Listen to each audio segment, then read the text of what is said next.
किसी छोटे बच्चे की मृत्यु हो जाती है तो हिंदू धर्म में उस बच्चे को जलाने की बजाय उसे दफनाया जाता है। जबकि उसी हिंदू धर्म में अगर किसी की मृत्यु होती है, चाहे वो जवान हो चाहे बुजुर्ग हो, तो उनका अग्नि संस्कार किया जाता है, मतलब उसके शरीर को जलाया जाता है। तो फिर आखिर छोटे बच्चों के साथ ऐसा क्यों? तो हिंदू धर्म में टोटल 18 महापुराण है, जिसमें से एक है गरुड़ पुराण, जिसके 10वें अध्याय में डेथ रिचुअल्स और आफ्टर लाइफ के बारे में बताया गया है। अब इस महापुराण के अनुसार 27 महीने तक के जो बच्चे होते हैं उनको दफन किया जाता है, उनको दफनाया जाता है।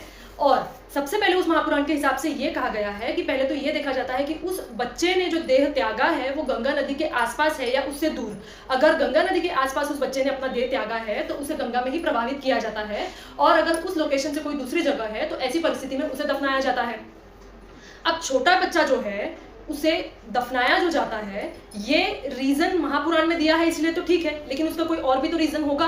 वो रीजन ये है कि जब बच्चा बड़ा होने लगता है तो वो मोह माया में की कंडीशंस में फंसने लगता है, और अगर किसी एडल्ट की ऐसी परिस्थिति में डेथ होती है तो उस पर्सन की डेथ के बाद वापस आत्मा उसके अंदर एंटर कर सकती है, और इसे एंटर ना होने देने के लिए ही उस डेथ जो व्यक्ति है उसके कान नाक मुंह को बंद कर दिया जाता है और उसकी बॉडी को जला दिया जाता है।